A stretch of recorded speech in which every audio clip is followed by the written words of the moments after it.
You're listening to TGI Sports Talk with your host, Keith Angle, on Northeast Streaming Sports.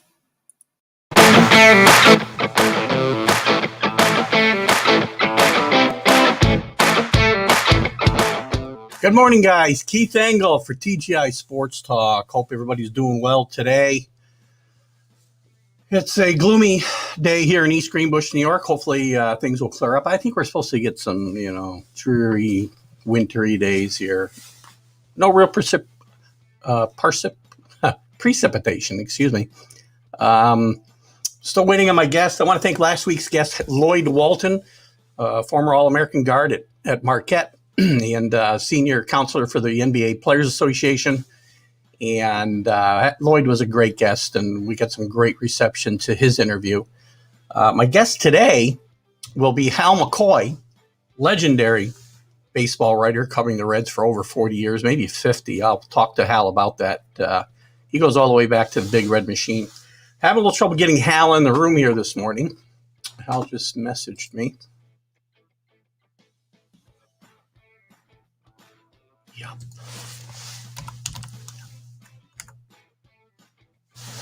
Hang on one second, guys.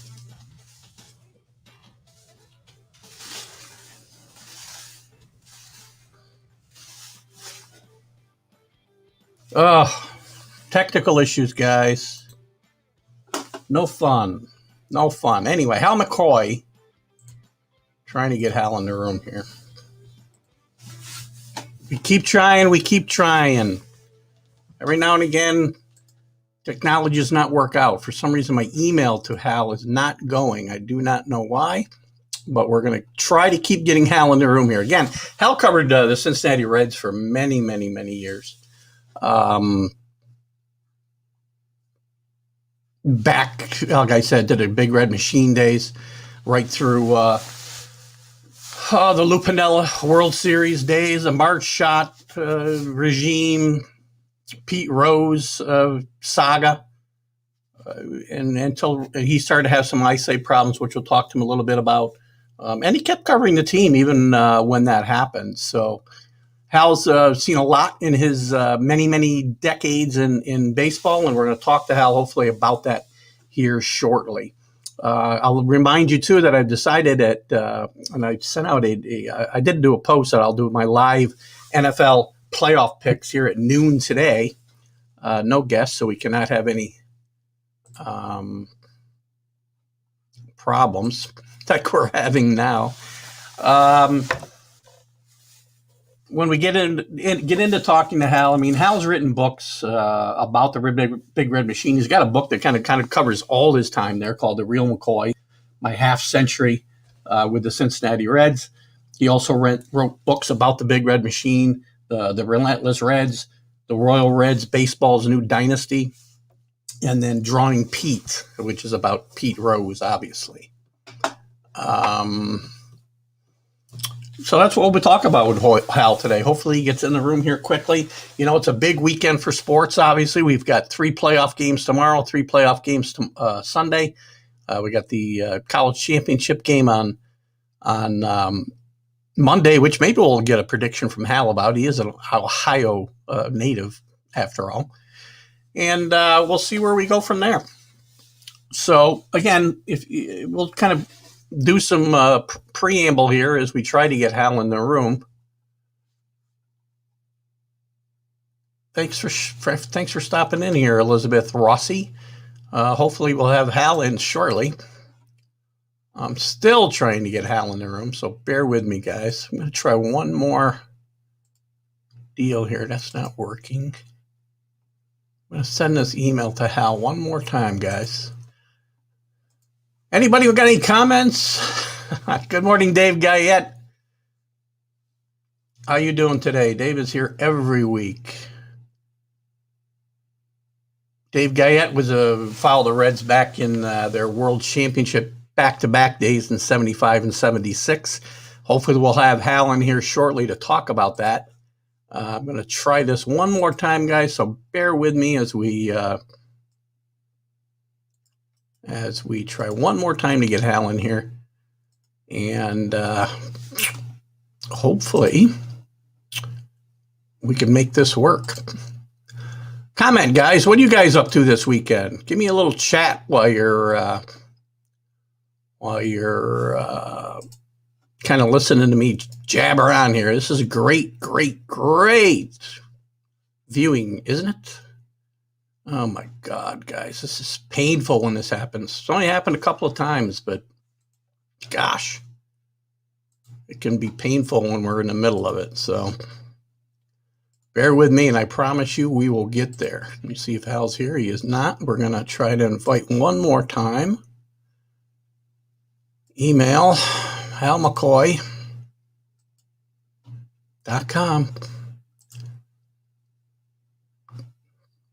For whatever reason, I am sending him an email. It is not showing up in my sense. I sent him an invite in Messenger, and I'm hoping he can get here. But we may have to stretch the hour ourselves, guys, unfortunately. The Big Red Machine, the Reds are one of the oldest, if not the oldest, baseball team in history, going back to the 1880s in the old American Association, and they joined the National League in 1890. They had some moderate success through the years. They did win a World Series in 1940, I believe, and then got to a World Series in 1961 led by Frank Robinson and Vada Pinson. But overall, they were kind of a middling team for a lot of years. And let me try this one more time, Hal. Let's send it here. Let me send it here. Let's just see if that works. All right, guys, we're going to try this. We're going to keep trying this till we get it right. I hope we don't end up with too many people in the room here now that I've sent this through the Facebook post. But the Reds' fortune started to change, after they kind of moved Pinson out and they moved Robinson out. They brought in 1970 a very young Sparky Anderson, who, interestingly enough, did not look all that young to me in 1970 as a 10-year-old. But Sparky started to turn things around, and in 70 they made it to the World Series, lost to Baltimore, but they did make it to the World Series. All their young stars were coming of age. Johnny Bench, Pete Rose had already been there and established himself. Bobby Tolan, Bernie Carbo. They had Lee May on that team. Very, very young Dave Concepcion. Tommy Helms. And they were a very good team. They couldn't quite get over the hump. And things started to change in 72. They traded for Joe Morgan. They had a huge trade with Houston. They traded Lee May, Tommy Helms. I'm forgetting some of the other names. Hal could probably fill us in if we can get Hal in the room. And they got back Joe Morgan. Also Jack Billingham. I think Cesar Geronimo might have come in that trade. Dennis Menke. But it was the beginning, really, of the Big Red Machine. They had a great year in 72.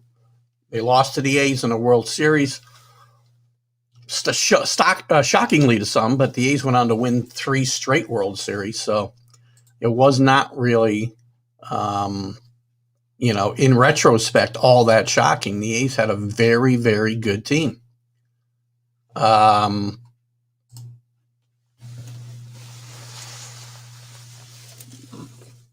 they continued to win. They won division titles in 73, 75, 76. They lost the NL championship game to the Mets in 1973. As you remember, they had the big brawl with Pete Rose. But the Mets had some great pitching. It was a weird year. The Mets only were like, I want to say 83 and 79. They were in last place in late August. And all those teams in the NL East were jockeying for position, and they did very well to stay in a race. Even the Expos and the Phillies, who at that time were not very good. Everybody was in the race until, mid-September. Even the last 2 weeks, I think 5 of the teams were still alive. but the Reds got beat by the Mets there.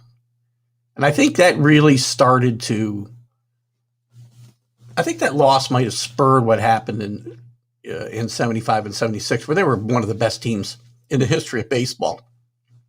Again, led by Joe Morgan and Pete Rose and Tony Perez, who I mentioned, I forgot to mention on that 70s team.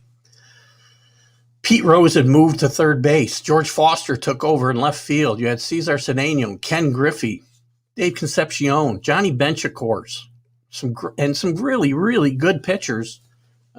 Sparky got known as Captain Hook because he wouldn't leave them in very long. But very, very good teams. And they played one of the classic World Series ever in 1975 against the Red Sox. That classic game 6 with Carlton Fisk hitting a home run. But that wasn't the only game that was exciting. It was a great series. There was rain. You had everything. You had, 2 or 3 or more days, delays because of rain. I got a message from Hal here. Bear with me, guys. Try that. Will not. Says my camera and microphone are blocked. Does not tell me how to get out of it. Oh, frustrating, guys.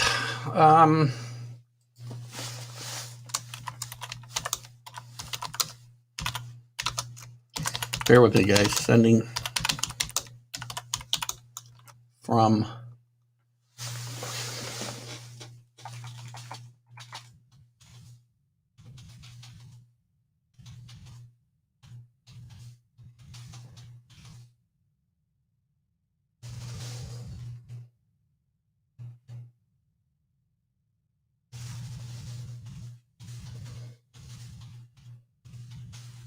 We're going to get Hal in here. I swear to you guys, I'm going to get this done. Let's try this. Bear with me. Oh, guys, I apologize for this. Not great viewing, I understand. We may have to give up here in a second. Hal's being very patient, but I'm sure he is very frustrated on his end as well. We're going to try one more thing. If you guys got any comments, throw them in the room. You got any questions for Hal, throw them in the room so we can do this when we get him in here. I apologize. This is not the way I like my show to go. But we're going to keep trying to get Hal in here. You guys just bear with me. Do you think spring training will start on time? I do, Dave. I think spring training will start on time. I think they're going to put a lot of safeguards in place. And I think it's going to be a different, again, things are not going to return to normal right away. Yeah,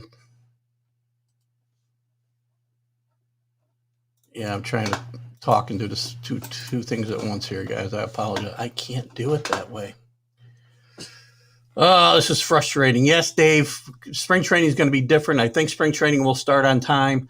I think there's going to be shutdowns here and there, just like we see on, the NFL has had problems. College basketball has had problems. I think baseball probably learns some things from last year. But unfortunately, they're going to be opening up camps in the heat of the worst part of the pandemic. So I think they're going to do everything they can to open things up on time. It's just going to be a matter of whether they can do it. And we're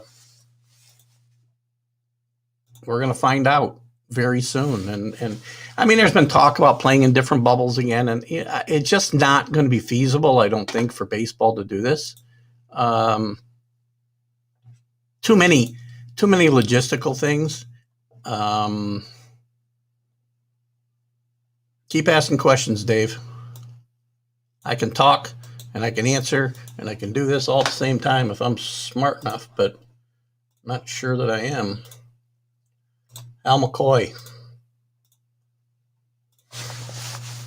TGI Sports. I'm back on a different computer now, guys, so we're going to try again. Get him in here. One more time. Am I going to get this to him now? Oh, this is so frustrating. I actually need to be in here, and I can't be in here. Oh, boy. This is frustrating. I think we're going to have to scrap Hal McRae today, or Hal McRae, another great Red, by the way. Great Cincinnati Bengal, or Cincinnati Red. Oh, boy. I think I've done all I can do here.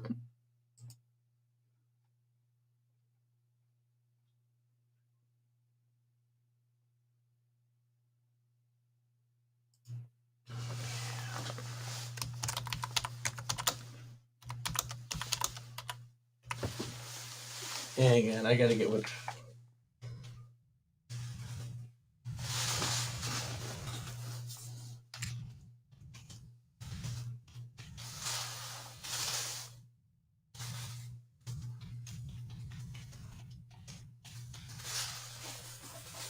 All right, guys. Stay with me. Stay with me. We're going to try to make this happen. I don't know if I got a problem with Hal's email or what we got. What do we got? Any other questions in here right now, Dave? Dave Guyette? Let me get back in the room here for a second. How do I think the Yankees look this upcoming season? I think the Yankees need to make some moves yet, Dave. We got some holes at shortstop. We got to get DJ signed. The Mets are taking over the town with the big Lindor trade yesterday, which we'll talk about this weekend. But the Yankees need some work. And we're going to have a very short interview, unfortunately, with Hal if we get him in here.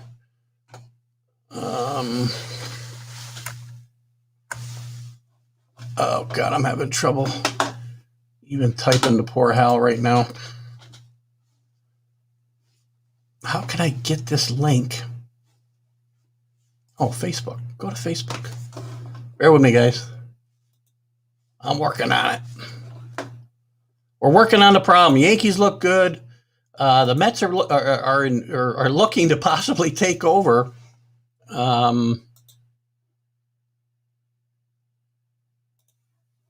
Possibly take over New York City if the Yankees don't get themselves righted here. They've made a big splash. That's not going to work. Good grief.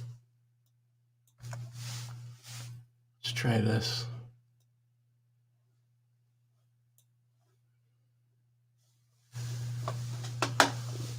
Oh, guys, I am frustrated beyond frustrated right now.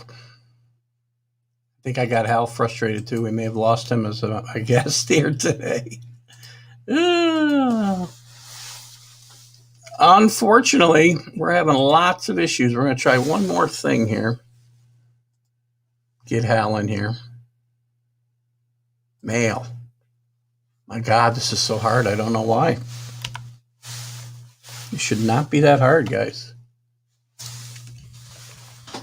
Hal's not getting my email. I have no idea why. This is a new mail. All right. Well, new mail's working. Send an email to Hal McRae. Hal McRae. I got Hal McRae in the brain here, guys. I don't know what the deal is. Let's give Hal one more shot.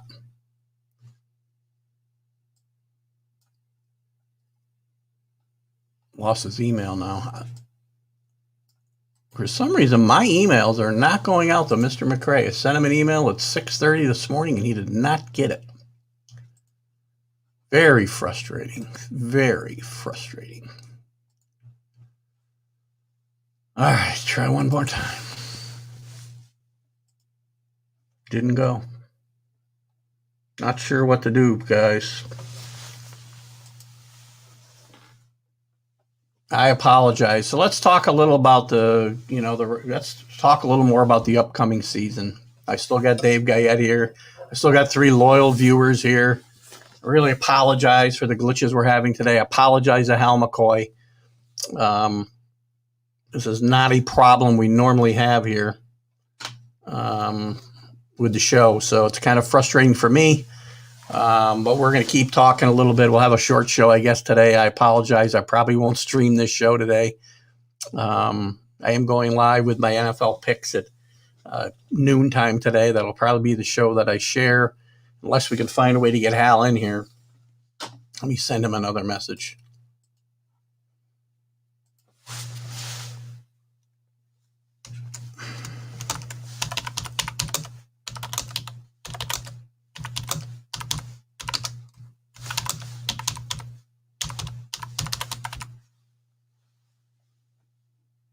Oop, typing on the wrong one.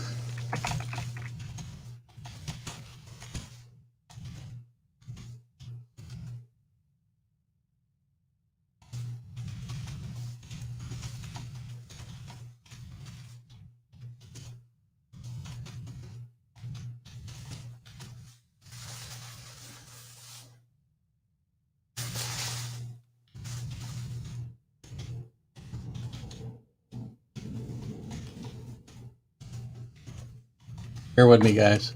I know this is riveting.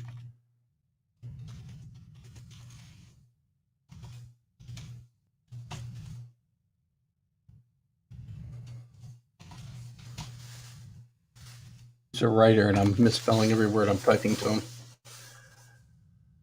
I'll try one more time to send the link. Let me send one more time to copy the link and send it to him, guys. This is frustrating as hell. So we're probably going to kill this video once we get done here, but we'll try one more time to get it to him. And if we can't,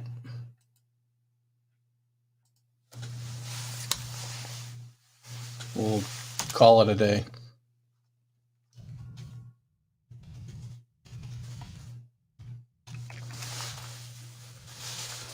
I got an idea.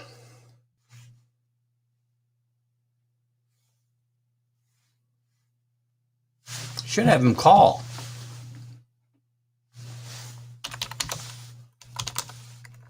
I didn't think of this. Bear with me one more time.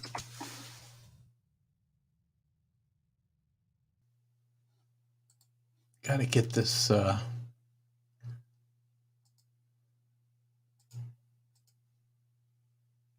Somewhere I got a phone number here. Dave Guyette. Good morning, Dave Guyette. How you doing? Try this. All right, guys. I'm going to take one more shot at this. And then we're going to have to...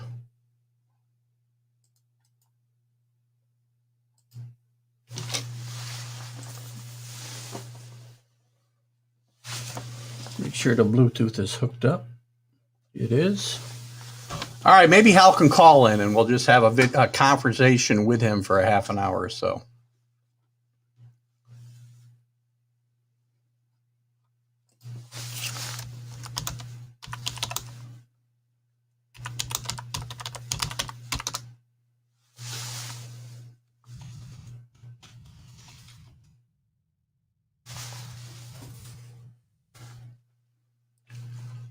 Should have thought of this before. I could have done the show just with him on the phone, which I have not done before, but we could have done it. So it's unfortunate. This is the way it's gone here, guys. This is not the way I like my show to go. As you know, I try to be as professional as possible, and we've had some problems.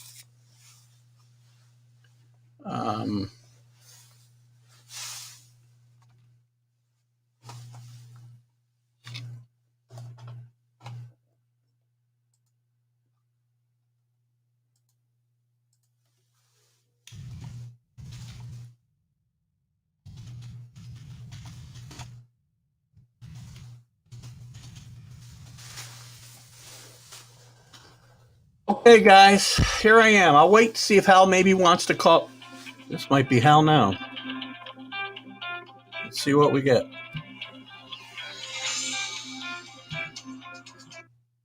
Call from Hal McCoy. Interesting. accept, press 1 to send a voicemail. We have Hal on the phone. Good morning, Hal. Hi, Keith. How are you? Very good. I apologize so much. I've been apologizing to my viewers as we've got really scintillating video here this morning of me trying to fix technical issues. I'm not sure. I sent the email and it doesn't come up as sent. So I don't know what happened there. So I really apologize. I'm glad you could call in. We can do it this way. It's not the way I like to do it, but we can certainly chat for a little bit here, and we can save as much of this interview as possible. So I appreciate you coming on. I introduced you earlier as the the legendary baseball writer for the Dayton Daily News. Covering 4 or 5 decades, correct? 48 years, starting in this spring training. God bless you. And I know you all. I always tell people I'm going to do it until I get it right. Well, I think you've done it right. I mean, you're one of the guys that I'm pretty sure when I was younger, did you write for the Sporting News at one point? I know you wrote for the Baseball Digest a bit. Right. I've written for about all of them. Yes, I did. I was the Reds correspondent for the Sporting News in the 80s. Yeah, I remember that. The Sporting News was a big deal to me here in upstate New York because we didn't get the New York City papers. We didn't have a lot of outlets for sports coverage when I was younger, and Sporting News was a big deal back in those days with the lack of ESPN and all that stuff. So it was a great outlet for us. So you covered one of the most iconic franchises, in baseball history. Obviously, they're one of the oldest, if not the oldest. And I don't insinuate that you went back that far, Hal. I did cover the undefeated Cincinnati Reds in the 1870s. Well, you hold quite a distinction. I do know you go back to the embryo stage with the Big Red Machine. Yes, I started out in 1973. So, I was at the very beginning of it. And actually, I have been credited with naming the Big Red Machine. Have you really? Did you copyright it? Yes.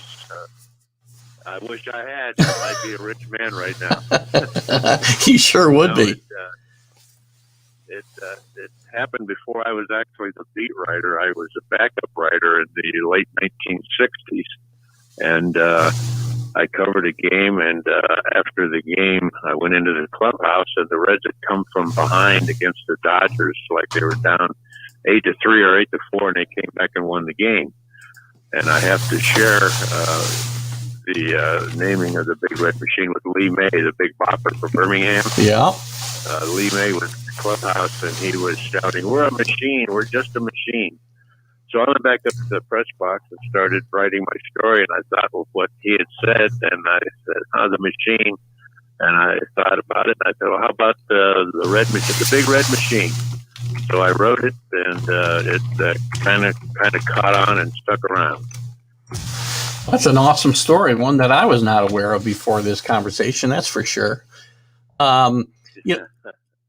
Obviously those very early 70 teams, when Sparky came in was when things started to roll.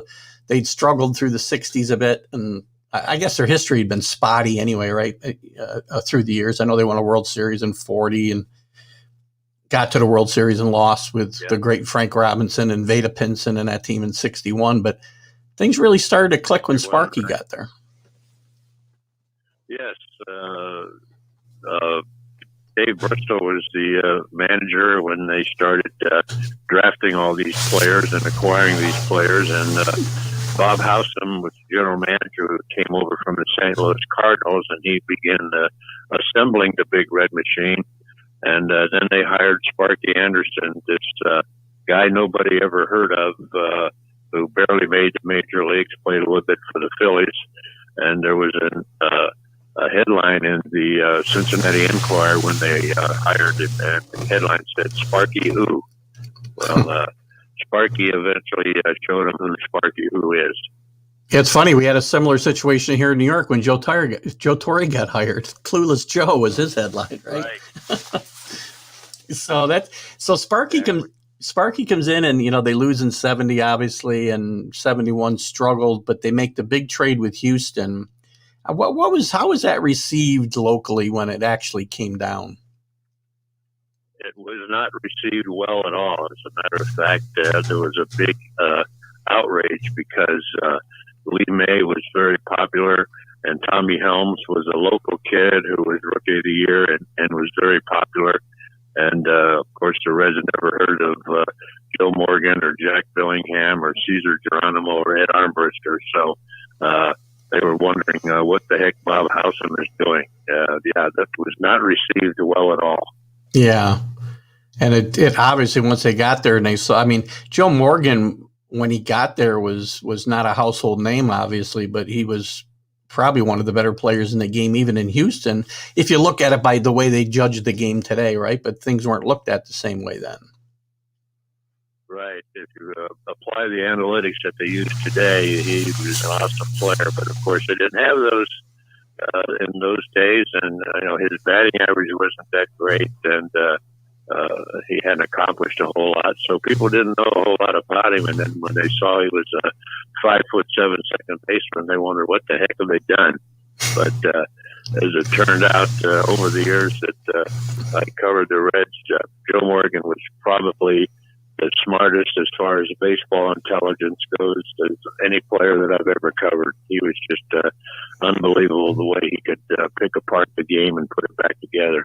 Well, he was certainly a dynamic player and would just, he carried the Reds, not carried the Reds himself, obviously, because there was just, I can't remember a team that had the type of players that those Reds teams had from 72 basically through 76, 77, when things started to fall apart a bit. But you had all-stars basically at every position. They could never afford a team like that these days. Right. There'll never be another team like that because nobody could afford it because they would all be making major big bucks. Absolutely. They had almost an all-star and almost a Hall of Famer at every position. When you go around to, Johnny Bench catching and Tony Perez at first base and Joe Morgan and Dave Concepcion at shortstop and Pete Rose at third and George Foster in left and Cesar Geronimo in center and Ken Griffey Sr. in right. It's just an awesome lineup. You'd need a $350 million payroll to keep that team together today. Maybe 500 million. Yeah, maybe five. I may be underestimating. You're right. So as that team grows and they get to it's funny because they had a reputation for not being able to get over the top, right? They get to the 72 World Series against, and I think everybody thought, I don't know. Again, I was a young man at the time, but coming into my sowing my baseball oats, as it were. And I know they were heavy favorites against the A's, but as it turned out, that was a really good A's team. Did the Reds take them lightly, do you think, or what was really going on at that time? The fact that they lost the 1970 World Series to Baltimore and Brooks Robinson, who came up with about 18 great defensive plays, most of them on Johnny Bench. But and as you said, 71 was a down year, so going into 72, I don't think they could possibly be overconfident because they haven't accomplished anything. Yeah. And as you said, Oakland had a very good team, and it was a good World Series, but the Reds came up short. And then you go to 73, and they make the playoffs again, and they run into a New York Mets team that's barely over 500. They lose the playoff games to the Mets in a World Series in a playoff game in which Pete Rose got into the big fight with Bud Harrelson. So that was a wild playoff too. It surely was, and again, I'm a New York fan, but as you can't see, right? I forgot. I put my Yankee top on for you today because obviously the Yankees were one of the victims of the Big Red Machine once they did start getting it rolling. So they lose, as you said, in the World Series in 72, the playoffs in 73, another bit of a down year in 74. They don't win the division at least. But in 75, 75 and 76, that team is probably one of the best teams of all time in my mind. I mean, and that World Series against Boston was a classic, obviously. What are your thoughts about those teams? Yeah, the 75-76 team was by far the best baseball teams that I have ever seen. I know the New York Yankees of the late 90s were very good. And somebody tells me this Yankees team in 1927 was fairly good. But, yeah, heard that. A lot of people say that, ask me about that if I covered it, but that was a little bit before my time, but that was a pretty awesome team. But the 75-76 Reds were just, that's when they were really a machine. They were really the big red machine. They just steamrolled everybody. And it's hard to say which team was better, 75 or 76. Probably the 76 team. They didn't lose a playoff game, and they beat the Yankees in 4 straight, and we're an awesome team. Yeah, I still bear the scars of that demolition in 1976. The Yankees just never had a chance in that series. They were overwhelmed on every aspect of the game. Yeah, there's no doubt about it. Johnny Bench and Thurman Munson, the opposing catchers, both had a great series. Sparky Anderson stirred it up a little bit when somebody asked him Thurman Munson was as good as Johnny Bench. And with Thurman Munson standing in the room, Sparky says, don't ever compare anybody to Johnny Bench. So, but Thurman Munson was very, very good, but he was no Johnny Bench. Do you think Sparky actually meant that as a slight, or he's just being honest? And, I'm a big Thurman fan, but absolutely not. Yeah, that's not Sparky's. That's not the way Sparky operated. Yeah. Sparky was just a praising player and was not thinking that he would wound Thurman Munson by saying something like that. Well, he sparked Thurman, and Thurman got angry, and they won a couple World Series of their own. So maybe we should thank Sparky for that a little bit in a way too. So, going back to 75 for a minute. I mean, obviously, game 6 in that World Series has been talked about ad nauseum, but it's one. Is it? And I'm assuming you were there covering the game. I mean, is it the best baseball game you ever saw, or is it overrated? That's funny. Whenever the 1975 World Series comes up, I always say it goes right to Game 6. And as I tell people when I make little speeches, that the World Series did not end in Game 6. The Reds actually won in Game 7. Right. Game 6 is one that's talked about because, yes, it was probably because of being on the national level, being a World Series, might have been the best game that I have ever seen. I've covered the Reds now for 48 years, and if anybody asks me, just because of the dynamics and the way it ended, and all the great quotes that came up after the game, it was the best game that I ever covered. I'll never forget that. About 15 or 20 years ago, the History Channel did a special on baseball writers, and they were nice enough to include me. And what they did was they had me pick out 3 or 4 of the stories that I had done that I liked best. And I picked out my story on Game 6 of the World Series. So they hunted it up, and they said, okay, we want you to read your lead on the air. And oh boy, 1975, I had only covered the Reds for 2 years. I was still just a young kid. Now I got to go on national TV and read my work. And as I read my lead, they showed Carlton Fisk hitting a home run. And of course, my lead, I'm describing that. And I felt a whole lot better because I think I nailed it. Oh, that's awesome. For those of you just joining me, we had some technical issues early, which I apologize to the viewers and also to Hal again for the issues that we had earlier. Hal McCoy is my guest, legendary baseball writer covering the Cincinnati Reds for over 50 years now. He's a Spinks Award winner, so he's a member of the Baseball Hall of Fame, also the Sports Media Hall of Fame, I believe. Hal, yes. Just sticking with 1975 for one more second, in that Game 6, is there an anecdote or a a piece of information that isn't widely known. I mean, as I said, the game's been dissected like crazy, like no game ever in the history of baseball, probably. Is there something that stands out that we don't know about? There have been so many books written about it, and you're right. It's been pulled apart and put back together so many times. The only thing that I know that people may not know about was when Fisk hit the home run. George Foster was playing left field, and he picked up the ball and stuck it in his pocket. Oh. And he kept it for years and years. But Fisk did not get the ball, and George Foster had it in his possession. And I understand he later sold it, so I don't know if Fisk ever got the ball back or not. But Foster was in possession of it. Now, does he still have it? Do you know? I know Foster sold it. Aha. Not to Fisk, I assume. Yeah, right.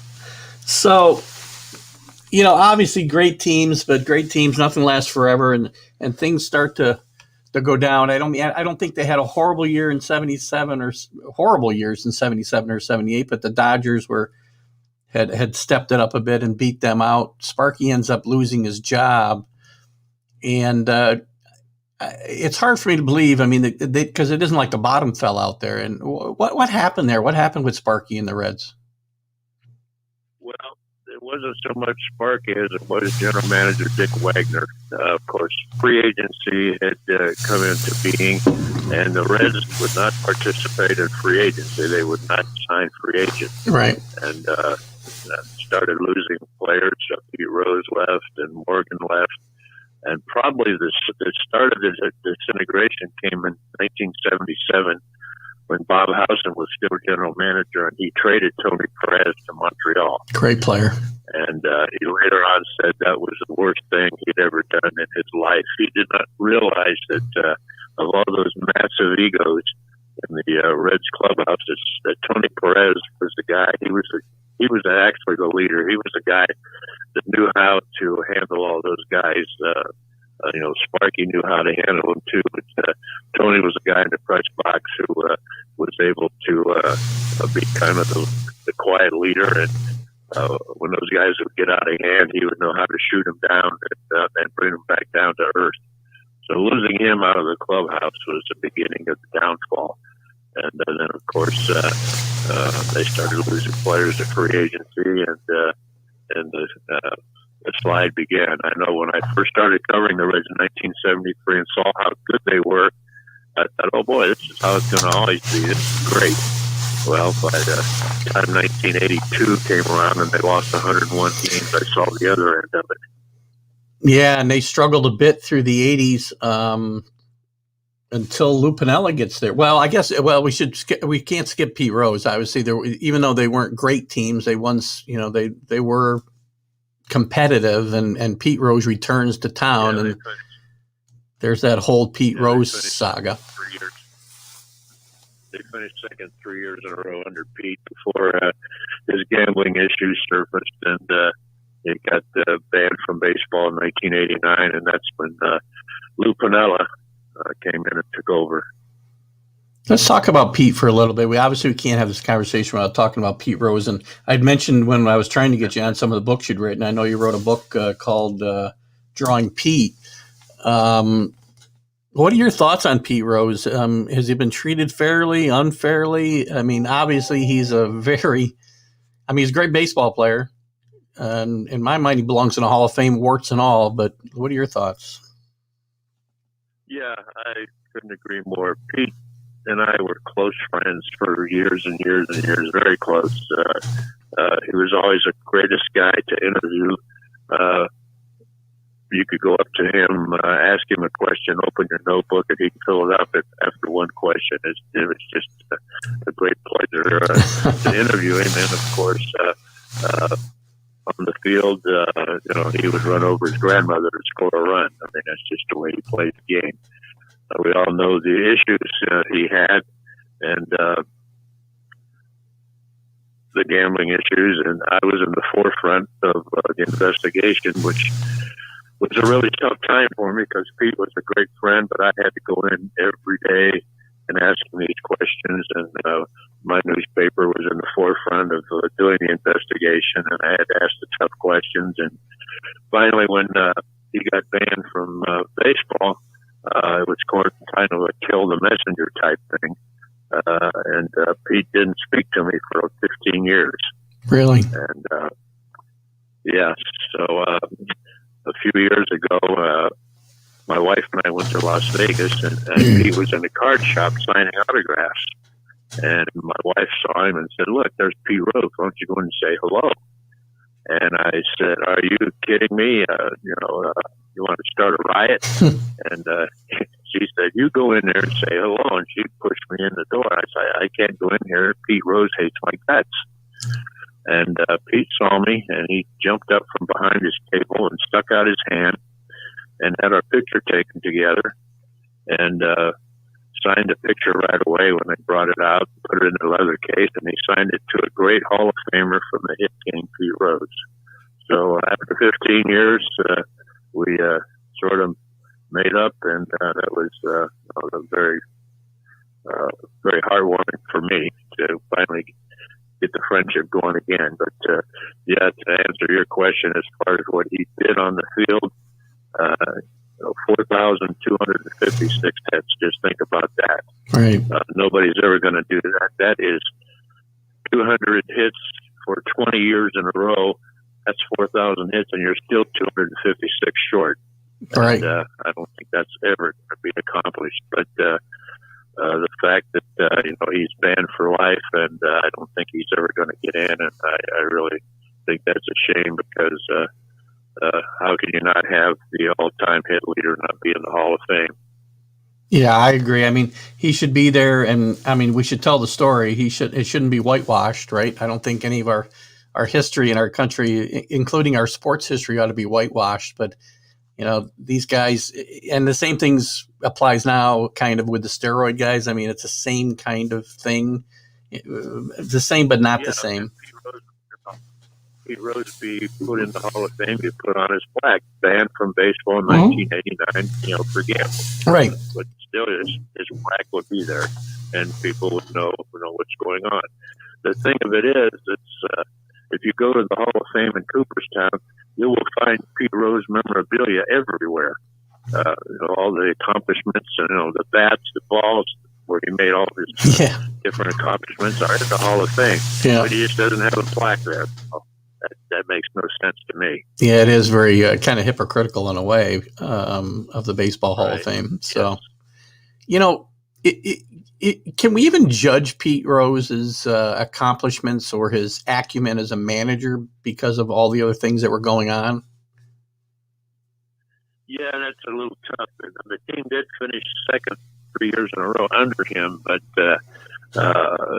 he had to be distracted. I mean, he's gambling on games every night, and people have to wonder. I know there was one game where he permitted Dennis Rasmussen started a game, and he permitted him to give up like 9 or 10 runs. And people wonder, well, Pete must have been betting against the Reds on this night. That's the kind of thing he ran into as a manager. Is he trying hard every night, or is he making decisions based on his bets, or is he making decisions based on winning a baseball game? I would venture to guess that he never did anything to lose a game. He insisted he always bet on the Reds to win, and I believe him. And I think just in his personality, he didn't like to lose at anything. So I think he tried to win every game, but it is very hard to judge what kind of a manager he is, because he had to be distracted by what he was doing with his betting. Yeah, I agree. I mean, it's funny. I mean, Cincinnati, I mean, you would think that would be enough to go through for one city and one baseball fan, one baseball team and one baseball fan base. But at the same time, through those years, you're dealing with the Marge Schott era. What are your memories of her? Oh my goodness! This show wouldn't go long enough. Marge Schott was not real fond of me because of some of the stuff I wrote. she banned me from the media dining room 3 different times for stuff I wrote. If I wrote something she didn't like, she would take away my dining privileges. And she got me 3 times. The first time was, if you recall, that umpire John McSherry had a heart attack and died in the first inning on opening day. Well, every opening day, Marge would receive bouquets of flowers from well-wishers and advertisers. And Marge was known as pretty much a penny pincher. Well, when John McSherry died, she took a bouquet of the used flowers that somebody else sent her and put her own card on it and sent it to the umpire's room. Well, one of the employees informed me about it, and I wrote about it, and I was out of the dining room. And the second time was she had a breakfast for some of her advertisers and backers, and she had one of her staffers go out and purchase a few dozen donuts. Well, she had a couple dozen donuts left over after the dinner or after the breakfast, and so for the next couple of weeks, she sold those donuts to her employees for a quarter apiece. Well, I wrote about that, and I was out of the dining room. The third time was she had the Saint Bernard dog, Shotzi. Yeah. And that dog went everywhere she went. And everywhere Marge went, Shotzi was spread there. Well, Marge would turn Shotzi loose onto the Riverfront Stadium AstroTurf during batting practice. And Shotzi would run around in the field during batting practice. Well, of course, the field was AstroTurf, and Shotzi would do her business wherever she felt like it. And one night she did it at shortstop. And they cleaned it up, and being AstroTurf, it left a big stain. And Barry Larkin was playing shortstop, and he told me before the game, if they think I'm going to dive for a ball tonight, they're crazy. Well, about the second inning, a ball goes deep in the hole, and Barry dives for the ball, throws out the runner, comes up, and the front of his uniform is totally brown. Well, I wrote about that, and I was out of the dining room again. But each time that I get thrown out of the dining room, my good friend and center fielder Eric Davis would send me a pizza to the press box. So he took care of me. Oh, that's good. So we do manage to move on from Pete Rose to Lou Piniella, and Lou Piniella obviously had a great impact on that team when he got there after he did have a little experience with the Yankees. And I guess if you've lived through those years of George Steinbrenner dealing with Marge Schott, it's probably a little bit easier. But he did return the team to, prominence. You did win a World Series, an improbable World Series victory against not the same A's club, but the Oakland A's to avenge the loss in '72 a little bit. The Bash brothers. Yeah. I mean, the Reds were, if I remember right, the Reds were a young team at that time. Came in and I'm sure were huge underdogs against the Bash brothers in the A's again with the A's. They were huge. Yeah, they were huge underdogs against the Bash brothers. Lou Piniella came in 1990, and he is the only manager in all my years to ask me my advice on anything. It was during spring training. And we were sitting in his office, and he looked at me and said, "Howie, you covered this team for a long time. What does it need?" And I said, "It needs a leadoff hitter." And he started out using Chris Sabo as the leadoff hitter, and that didn't work out really well. And then he changed and used Barry Larkin, and that worked out very well.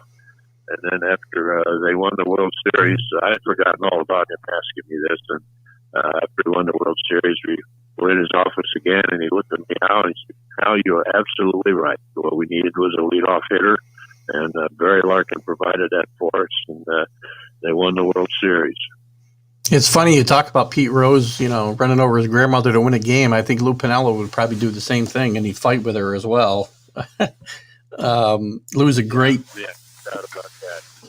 Lou's a great competitor, and I guess I can't. I don't want to end talking about Lou Piniella. Well, we're going to talk a little bit about why he left, but I want to talk first about the Rob Dibble fight.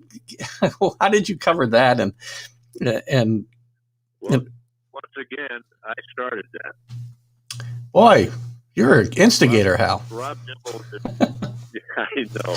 Rob Dibble did not pitch one night in a spot where he should have pitched. So after the game, I asked Lou, why didn't Dibble pitch? And Lou said, well, before the game, Dibble came up to me and said he had a little twinge in his elbow, so I stayed away from it. So I went out to Dibble and I said, what's wrong with your elbow? He said, what do you mean? And I said, well, your manager just said that you didn't pitch because you had a twinge in your elbow. And he said, well, the manager is a liar. So I went back into Lou and I said, your closer just called you a liar. And Lou was out of his chair in a half a second, out in the clubhouse and jumped on Dibble. The fight was on and I had a great story. That is a great story. And I mean, Lou's been in little tussles like that before, but, you know, and again, those things happen on teams. And in it, probably years and years ago, we would never even have known about it. Obviously, Right. even 20 years ago, actually, that's almost 30 years ago now. It's hard to believe. Television camera at the Reds clubhouse that night, so Yeah. it was caught on tape. Yeah. And what happened to Lou there? What caused Lou's? I mean, he was only this tenure was only like 3 years there. What happened with his demise there? Yeah, that's another great story. Lou, in his third year he was there, his contract was coming up, and he wanted an extension. And Marge Schott would not talk to him about it. She kept putting him off, and he kept trying to get a contract extension, and she wouldn't do it. So now it's September, and he still hasn't got a contract extension. And Lou loved horse racing. And we were in San Diego in mid-September. And Lou said to me on a Thursday, they had a night game on Friday. He said, Hal, if you have a rental car, don't you? And I said, yeah, I do. He said, let's go out to Del Mar Racetrack tomorrow before the game. And I said, okay. So we went to the racetrack at Del Mar, and it's third or fourth race, and Lou is hot. He's hit 3 or 4 races, and I said, it's getting about time for batting practice. And I said, Lou, we got to go. And he's a couple more races. So we do a couple more races, and he's still hot. He's still cashing tickets, and now it's time for batting practice. And I said, Lou, have you left the lineup card or anything? He said, nope. And I said, we got to get going to the ballpark. And he said, no. So I had to drag him out of the ballpark. So we get in the car, and we're heading down the freeway toward Jack Murphy Stadium. And I said to Lou, did you call him and give him a batting order or anything? He said, nope. And I said, well, why not? And he said, hell, I'm not coming back next year anyway. So once again, I had a great story.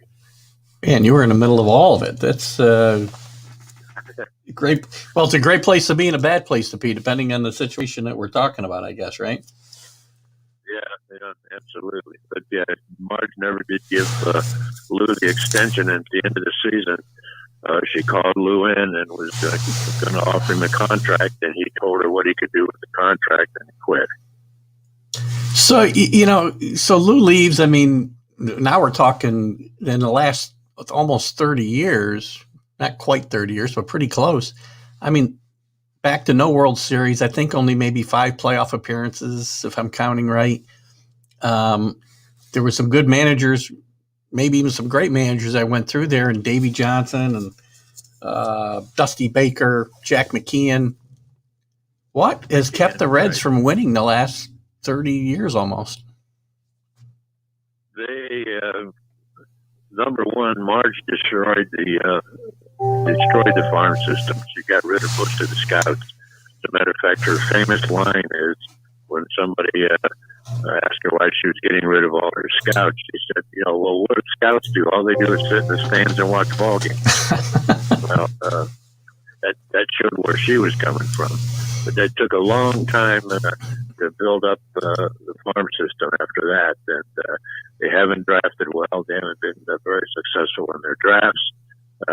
They haven't spent a lot of money. They tried it last year. They invested like $140 million in players, and everybody had a down year in the shortened baseball season. So, Yeah.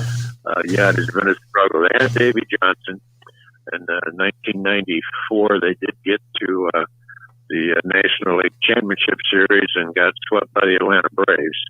And that's the last time that they've had any kind of real success in the postseason. And Davey gets fired there too. Davey, I don't know what it was about Davey Johnson. All he did was win pretty much everywhere he went, but he kept losing his job. The story on Davey Johnson was that at the time he was managing the Reds, he was living with his girlfriend. They were not married. And Marge Schott, being a devout Catholic, did not like that very well, and told him that he would manage one more year and he was gone. And in the meantime, Davey married the woman that he was living with, but that wasn't good enough. Marge still fired him after the next season, after the 95 season. Yeah, Marge is a wonderful person to be judging other people's lifestyles, I guess, right? I mean, if I remember, what was her quote about? What was her quote about Adolf Hitler? Let's see, he did some good things. He just went too far. Yeah, right. Brilliant. That's about all you need to know about Marge Schott, I guess, and her attitude. Exactly. Well, she was known for enjoying her vodka. Yeah. And she would take some to the her seat next to the dugout and sip on her vodka. And there was one day in the press box, somebody asked me what inning we were in or something like that. And I said, well, for Marge Schott, it's always the bottom of the fifth. Oh, God. I got to tell you, Hal, I got to look, and I'll be quite honest, I have not read your books, and I have to. I keep looking for them on Kindle. They're never available, and my wife's got me reading everything on Kindle for the last 5 years. So, yeah, I know what you're doing. I do the same thing. Yeah, it's not on Kindle. It's still available at Amazon. It's in its fourth printing, and they're not printing anymore, so it's done very well. So, yeah, I definitely want to get the Real McCoy book. It looks very good. That's the one that I really want to read. So you, Hal, had your own challenges. Before we finish up here today, and again, I apologize that we're going to be a little bit shorter than I would like to have been. But before I finish up, I mean, you had your own challenges starting in the early 2000s with your own health issues, but continued to cover the team.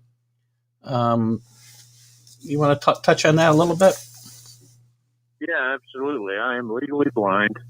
In 2002, the year I went into the Hall of Fame, I was covering a game in St. Louis, and as I walked to my seat in the press box, something in my right eye. It felt like I had something in my right eye.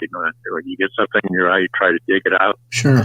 Well, I kept trying to dig it out, and it would not come out. And the next day, we were coming home, and I came home, and it was still, my eye was still bothering me. So my wife took me to my ophthalmologist, and he examined me, and he got real quiet. And after he was finished examining me, he said, I have some good news and bad news. And I said, well, what's the bad news? And he said, the bad news is you've had a stroke of your optical nerve. Wow. And I said, well, what's the good news? And he said, the good news is that it only happens in both eyes, and 15% of the people who have it happen. I said, well, those are pretty good odds. And he also told me there was no cure for it, no treatment for it, and you just had to hope it didn't get any worse. Well, about a year later, I adjusted, and I played tennis with just my right eye gone, and still drove my car and still operated, and my left eye just took over. But about a year later, I got up out of bed, and it was in both eyes, and I could barely see. And I told my wife, we just became the big 15%er. I got it in both eyes. So I went, it was about time for spring training, and I went to my sports editor and told him what happened, and told him I can't cover baseball when I can't see. And he said, well, you go to spring training and you try it. So I went to spring training, and the first day I dropped my suitcase into my condo, and I decided to go to the ballpark and get it over. And I went to the ballpark and walked in the front door of the clubhouse. And I looked around, and everything was dark and fuzzy, and I couldn't recognize faces of players that I've known for years. And Aaron Boone, the now Yankees manager, was playing third base for the Reds, and I guess he saw the consternation on my face. And he came over to me and said, "What's wrong?" And I said, "You're probably seeing me for the last time." I told him what happened. I said, "I can't see. I can't cover baseball." And he grabbed me by the arm and took me over to his chair in the clubhouse and pointed at it and said, "You sit down." And so I sat down, and he pointed his finger at me and said, "I don't ever want to hear you say the word quit again." He said, "You love your job, and you're good at your job, and everybody in here will help you." And he turned me around that day. That was 2002, and now it's 2020, 18 years later, and I'm still covering baseball. I have a driver who takes me back and forth to all the games, and I've made the adjustment. And, of course, Aaron Boone made me pay for it. He told people that he would catch me talking to a Coke machine. So, But it's good that you probably right. But it's good that you've got a sense of humor. That's an awesome thing to be able to overcome. As you said, Hal, you're only covering home games, though, correct? right. Yeah. I do not travel anymore. I just cover all the home games. And you are still writing a blog for the Dayton Daily News, I know, and your own website. And I actually, since you and I had connected, I've been reading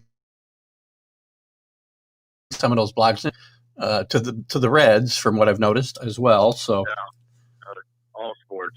yeah, they're very good reading. So anybody, in fact, if I'll share the your website on my on the TGI Sports Talk page along with this interview when I'm gonna do a little editing of the interview and repost it later, so we can get out some of the first 20 minutes of me struggling with Right. technology. I just posted one this morning before we got together. So it's halmccoy.com. Well, let me ask you. Very simple. Let me ask you, Hal. What do you see the Reds' outlook for this year? Not very good. Yeah, I mean, they, like I said earlier, they invested a lot of money to bring in Mike Moustakas and Nick Castellanos and Shogo Akiyama, and it just didn't work. They did not live up to the back of their baseball cards. And so all of a sudden, with all the money that the Reds say they lost during this pandemic, they are now in a seller's mood. They've already traded Raisel Iglesias, their closer, and they've let, of course, Trevor Bauers leaving through free agency, and there's talk that they're trying to trade Sonny Gray and Luis Castillo and Moustakas, and just a whole lot of rumors going out there. And, it's only all the good ball players.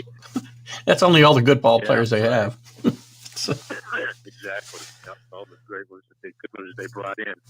But they are definitely back into the old rebuild mood, which they've been in forever. So I don't look for it to be a very good year. If they don't trade Sonny Gray and Luis Castillo, at least they'll still have some good pitching. But they need those guys that they brought in offensively to step in. I mean, when you hit 211 as a team, I mean, what does that say? That's pretty bad. Yeah. Let me ask you this before I let you go. Being from Ohio, I guess I should ask you: Does the university there have any shot at beating the Crimson Tide Monday night?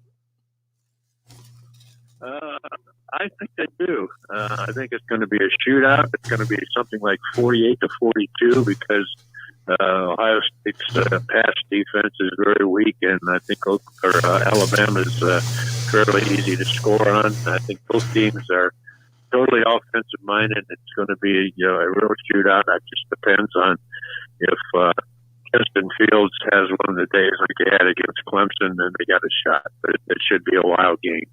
It should be a lot of fun, and obviously Alabama's loaded, but you can't. Ohio State obviously isn't Coastal Carolina, right? So yeah, exactly. You got to give him a puncher's chance with Fields there. But I was so happy to see the Smith kid win the Heisman, actually, from Alabama. I had kind of been calling that for weeks now, and it's become a quarterback award. So It's exactly what I said. It's nice to see somebody other than the quarterback win the thing. yeah, he's a great Of player. course, I'm not a somebody Ohio State is going to have a whole handful. yeah. I'm not a Jets fan, but them losing Trevor Lawrence, they ought to be thinking about taking that kid at number 2, in my opinion. But Yeah, that'd be a good possibility. yeah. Well, Hal, again, I apologize for the technical difficulties this morning. I do appreciate you coming on. Congratulations on an awesome Hall of Fame career that obviously isn't over. I'm happy to see you continuing it. Any other projects you have in the works as far as books or anything before I let you go? No, people keep asking when I'm going to write another book, but I think I put everything I had into this other one, and I'm just happy to be able to still write the blog for the Daily News and still cover home games and still write on my website. I don't need it. I'm 80 years old. I just love to do it. It keeps me busy.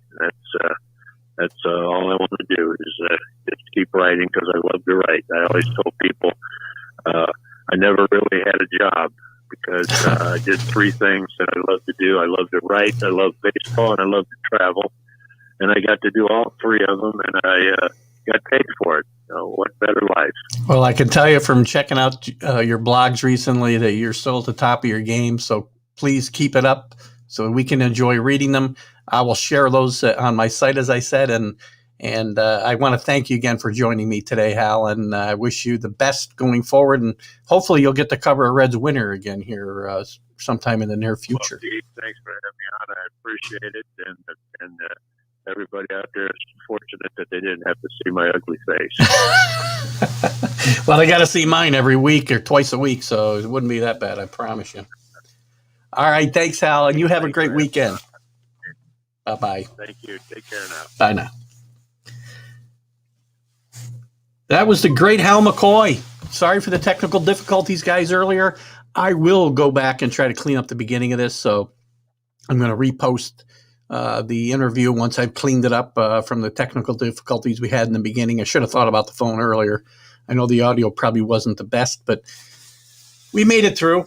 Listen, guys, I will be back later. I'm going on Mac and Jack show here in a little bit, 2 minutes actually, but I'll be back at noon live with my NFL playoff selections, and I'm going to pick the games right through the Super Bowl. We'll see how we do.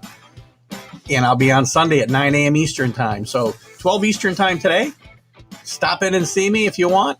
We can have some comments in the room and we can talk about it, or I'm just going to go through my picks. Thank you to Hal McCoy. My guest next week is going to be Eric Soderholm, former Major League Baseball player, played with the Twins, the White Sox, the Yankees. God, I love talking to these guys from my youth. So I hope you guys are enjoying it again. Apologize for the issues. Thanks to Dave Guyette, to my dad, Bob Engel, and all you others in the room today, and all that you will see this interview later. Goodbye. Keith Engel, TGI Sports Talk.